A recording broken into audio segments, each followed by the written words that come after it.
Olá, sejam bem-vindos a mais um vídeo do canal. Eu sou o André Bernardo. Este vídeo é um podcast onde nós faremos a leitura na íntegra do livro de apoio da revista da Escola Bíblica Dominical. Eu quero agradecer a sua presença, que Deus te abençoe. O intuito desse podcast é justamente trazer mais auxílio para você, professor, e para você, aluno, que está acompanhando as lições bíblicas, onde nós utilizamos os temas definidos pela revista da editora CPAD. Então, desde já, eu te peço, inscreva-se em nosso canal e aproveite todos os conteúdos que nós postamos semanalmente para você poder ter muito mais acesso a informações, formulando assim os seus estudos para você lecionar e também participar das aulas que acontecem no domingo pela manhã em uma igreja evangélica que utiliza também a mesma revista que nós utilizamos.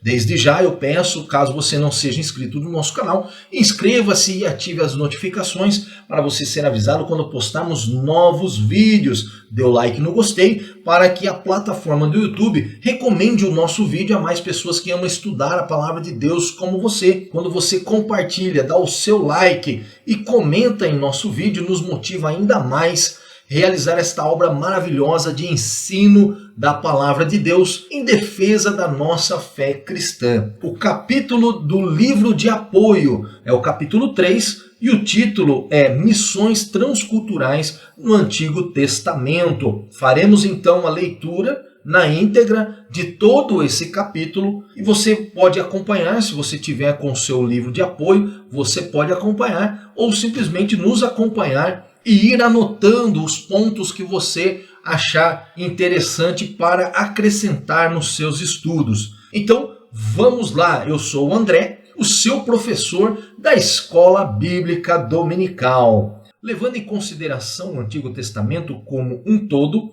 constata-se que o conceito de missão não aparece senão marginalmente. O povo de Israel, desde as suas origens até o período do exílio, não mostrou nenhuma tendência a difundir o conteúdo e a prática da sua fé entre os outros povos. Somente no período pós-exílio, o povo de Israel começou a desenvolver uma visão mais universal, que já estava presente em tradições mais antigas e também incluía as nações como destinatárias do mesmo projeto de salvação do Deus de Israel. J.H., de 1895 a 1964, um holandês erudito em missões, que foi durante muitos anos missionário na Indonésia, observa: à primeira vista, o Antigo Testamento parece oferecer poucas bases para a ideia de missões, mas se nós investigarmos o Antigo Testamento completamente, tornar-se-á claro que o futuro das nações é um ponto de grande interesse. De fato, não poderia ser de outro modo, pois desde a primeira página até a última, a Bíblia tem o mundo todo em vista e seu plano divino de salvação é revelado como pertencente ao mundo todo. No dizer de George Peters, na sua importante obra teológica de missões, lançada pela editora CPAD, nos diz: o Antigo Testamento não contém missões, ele é por si missões no mundo. Como uma voz solitária no deserto, o Antigo Testamento proclama ousadamente o monoteísmo ético revelador em protesto ao enoteísmo grego, egípcio e mais primitivo hindu. Os vários sistemas de politeísmo e monismo incipiente filosófico do Ocidente. Por seu turno, vemos que Deus, de uma forma gloriosa e miraculosa, preservou tanto a essência dos livros do Antigo Testamento e o povo como o seu portador, Israel. Peters conclui afirmando que, de fato, o Antigo Testamento é um livro missionário e Israel um povo missionário. É bom lembrar, no entanto, que o Antigo Testamento não fala explicitamente de missão em sentido atual. Primeiro ponto: Israel, um povo escolhido para um propósito missionário. No Antigo Testamento, a palavra bahar expressa o termo escolher E a primeira vez que aparece é em relação a Israel, em Deuteronômio capítulo 7, verso 6, quando eles recebem a ordem de destruir todos os objetos de culto pagãos em Canaã. Por quê? Povo santo és ao Senhor teu Deus. O Senhor teu Deus te escolheu. Isso não era assunto para orgulho nacionalista, porque a escolha de Deus era baseada no seu amor, que é cheio de graça, e na sua promessa a Abraão, e não nos números ou no mérito da nação. Como consequência, eles eram um povo salvo somente pela graça e estavam incondicionalmente compromissados com a vontade e a causa de Deus. Mais tarde, a escolha de Deus foi confirmada quando ele libertou Israel do cativeiro da Babilônia, para cumprir um papel missionário no mundo, como os seus servos. Particularmente na pessoa de Cristo que viria, o escolhido de Deus por excelência. Outras ocorrências do conceito de povo escolhido estão em 1 Reis capítulo 3, verso 8 e Ezequiel capítulo 20, verso 5. Importantes referências no Novo Testamento são 1 Coríntios capítulo 1, do verso 26 a 28, e Efésios capítulo 1, verso 4, e Tiago capítulo 2, verso 5, e em especial 1 Pedro capítulo 2, verso 9 e 10. Primeiro tópico, plano de Deus. Segundo John, no seu livro Missões, na Era do Espírito Santo, também lançada pela editora CPAD, Deus arquitetou todo um planejamento para que o seu testemunho sobre Jesus Cristo fosse dado a todos os habitantes da terra. O Senhor queria desde então que todos os moradores da terra viessem a ter conhecimento sobre a pessoa de Jesus, começando assim a missão de Deus, ou Mission Dei. O livro de Gênesis, capítulo 1 a 11, trata da origem e desenvolvimento da raça humana como um todo. O período compreendido nesses capítulos é conhecido como universalismo, enquanto que no capítulo 12, nos versos 1 a 3, o período narrado denomina-se de particularismo. Haja vista que Deus trabalha por meio de uma nação chamada Israel. Esta foi chamada para ser uma nação missionária. Os israelitas deveriam ser servos de Deus, as suas testemunhas, os seus sacerdotes e mediadores diante das nações. O Antigo Testamento contém aproximadamente 3/4 da Bíblia Sagrada, mais de 30 autores cuja ênfase está centrada na história do homem e principalmente no êxito do povo hebreu, que foi escolhido como nação sacerdotal e porta-voz da verdade espiritual para o mundo. Para alguns estudiosos de missiologia, o período do Antigo Testamento foi conhecido como um período de missões pátrias. Os profetas, sem dúvidas, foram missionários no sentido mais verdadeiro, apesar de que houve convertidos entre os antigos hebreus, principalmente entre estrangeiros que, por várias razões, tinham fixado residência nos territórios ocupados por Israel, incluindo cativos de guerra e habitantes de territórios conquistados. Dificilmente poderíamos chamar Israel de uma nação missionária. O judaísmo posterior tornou-se mais missionário. Algo sobre o que o Senhor Jesus comentou de forma negativa em Mateus capítulo 23, verso 15. Contudo, no Antigo Testamento, o livro de Jonas aparece de forma surpreendente como um livro evangelístico, pois esse profeta tornou-se missionário no estrangeiro, Nínive. Embora relutante, por essa razão, esse livro tem sido chamado de o João 3,16 do Antigo Testamento. O seu fim é tão incomum que os eruditos liberais têm sentido necessidade de conferir-lhes uma data mais recente a fim de que se ajuste à atmosfera mental de séculos mais tarde. Segundo ponto, o amor de Deus para com as outras nações. O primeiro tópico diz assim: os olhos de Deus sobre todos os povos. Joanes, de 1912 a 2007, erudito que escreveu os fundamentos do Antigo Testamento para missões, afirma que desde o início Deus mantinha os seus olhos em todas as nações e povos. No livro de Isaías, nos capítulos 40 a 55, e no livro de Jonas, vemos que a preocupação universal de Deus é clara no Antigo Testamento.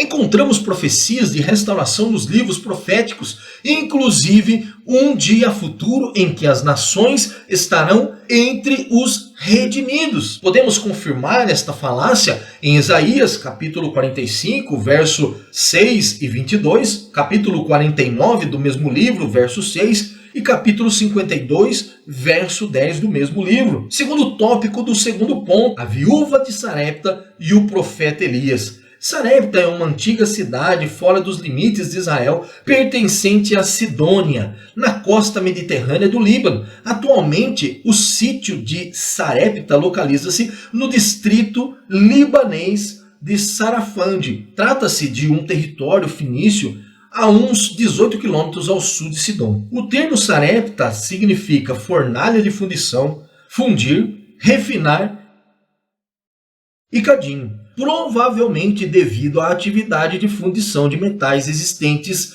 naquele local à época do relato bíblico. Jezabel provavelmente era a mulher mais conhecida do território de Sidom. Quando essa princesa casou-se com Acabe, rei de Israel, começou uma das piores épocas na história de Israel. Esse casal introduziu todo tipo de idolatria em Samaria e irritou o Senhor Deus com as suas muitas abominações. Jezabel colocou-se contra os profetas de Deus. Em 1 Reis, capítulo 18, verso 4, ela havia se lançado a um extermínio dos profetas de Javé. Muitos deles esconderam-se para não serem mortos. Ela odiava Elias, um dos maiores profetas de Deus, e tentou matá-lo. Elias foi chamado para servir de porta-voz de Deus na ocasião em que o Reino do Norte alcançara sua mais forte posição econômica e política desde a separação feita pelo governo davídico em Jerusalém. Enquanto a liderança real estava comprometida com a adoração a Baal, Elias, através das suas mensagens e milagres, tinha a responsabilidade de lembrar aos israelitas que eles eram o povo de Deus. O pai de Jezabel, sogro do rei Acabe, era o controlador do território fenício. Quando Elias profetizou a grande seca que haveria na terra e castigaria Israel, o Senhor enviou justamente à cidade de Sarepta, na casa de uma viúva. Essa viúva era muito pobre. Quando Elias chegou, ela estava preparando a última comida que tinha em sua casa, já convencida de que ela e o seu filho morreriam logo depois. Todavia, quando a viúva obedeceu à palavra de Elias, foi abençoada com o milagre da botija, a multiplicação da farinha e do azeite, com comida suficiente para comer muitos dias. Mesmo assim, o filho dela adoeceu e morreu. Elias, porém, fez uma coisa maravilhosa que ela nunca esperava. Ele, pelo poder de Deus, ressuscitou o menino e restaurou a vida. A mãe do menino falou: "Nisto conheço agora que tu és homem de Deus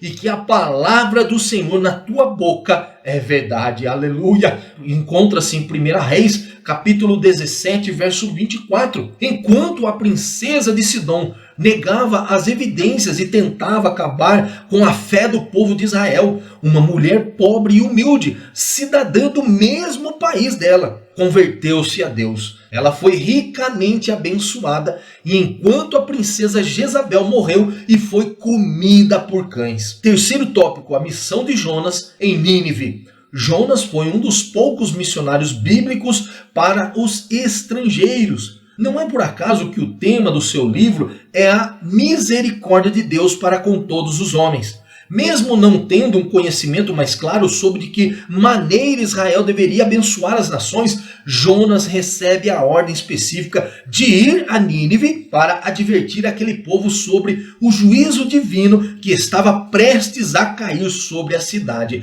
como consequência dos muitos pecados cometidos por ela. Nínive era a capital da Síria, uma nação perversa, cruel e imoral.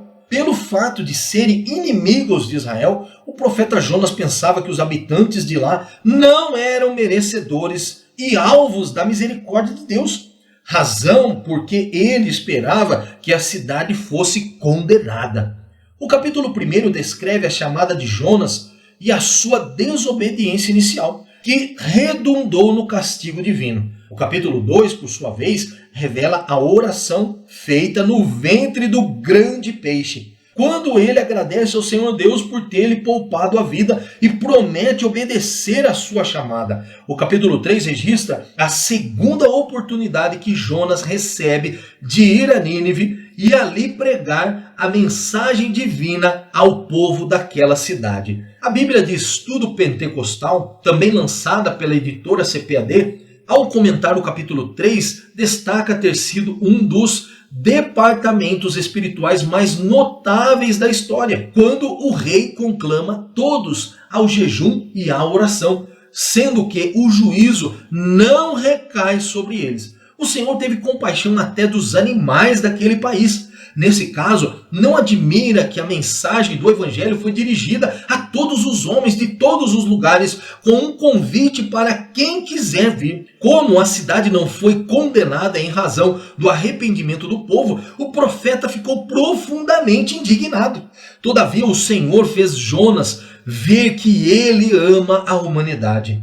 E não hei de eu ter compaixão da grande cidade de Nínive, em que estão mais de 120 mil homens, que não sabem discernir entre a sua mão direita e a sua mão esquerda, e também muitos animais. Encontra-se em Jonas capítulo 4, verso 11.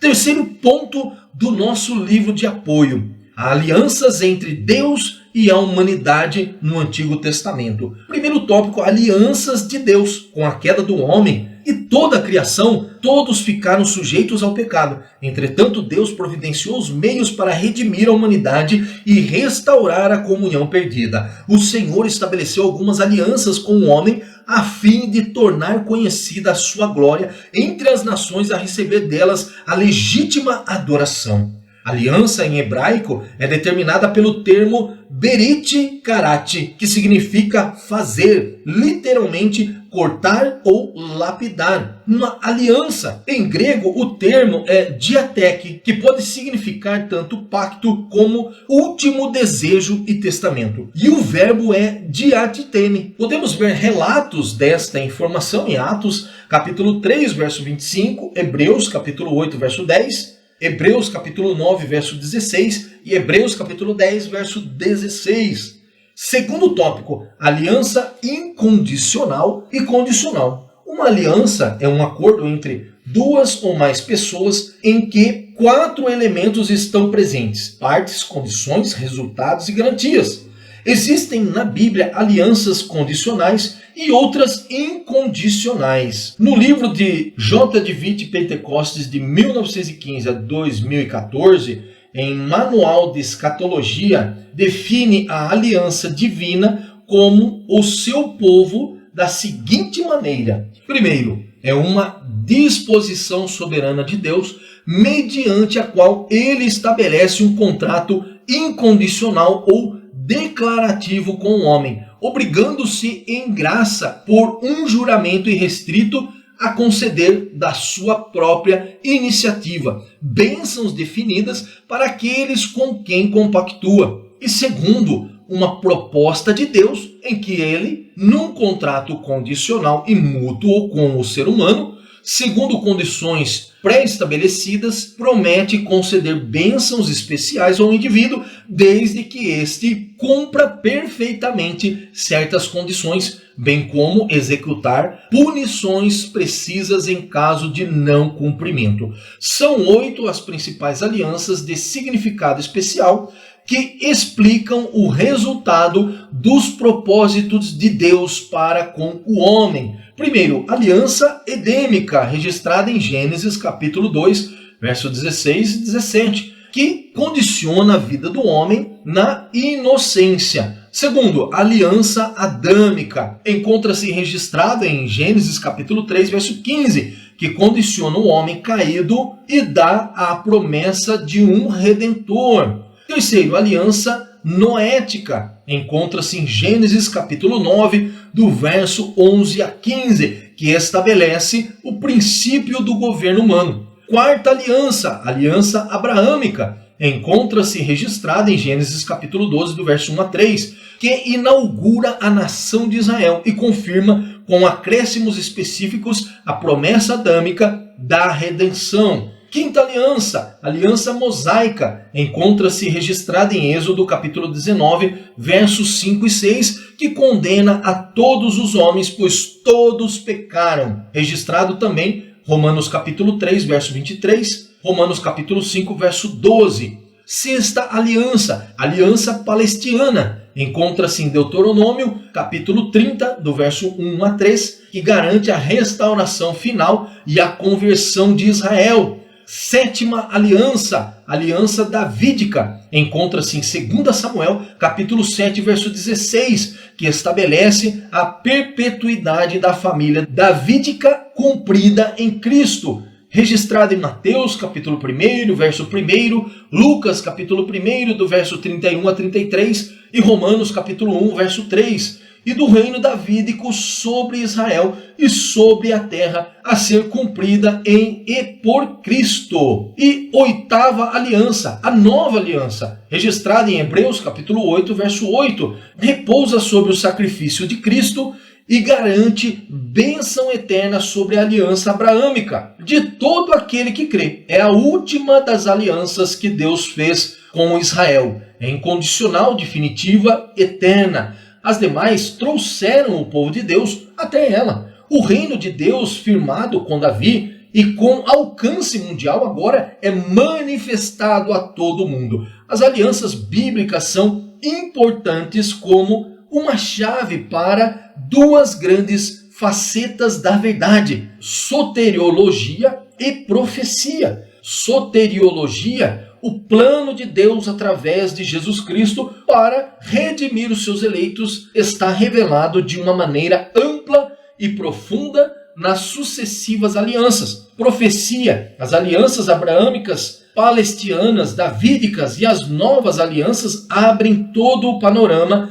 relacionado à primeira e à segunda vinda de Cristo e o seu reinado milenar na terra. A maior parte das grandes alianças revela fatos relacionados ao sofrimento, sacrifício, governo e reinado do Messias. Não restam dúvidas de que os desígnios de Deus abrangem toda a humanidade. O seu alvo é revelar a sua glória e conhecimento a todos os povos, raças, línguas, tribos e nações. Israel foi por diversas vezes advertido pelos profetas a não guardar a mensagem de salvação somente para si, mas proclamá-la entre as nações a sua glória, entre todos os povos as suas maravilhas. Entretanto, o chamado missionário não foi totalmente perdido entre os judeus. Roger, na obra Ide e Fazei Discípulos, uma introdução a missões cristãs, deixa claro que as falhas de Israel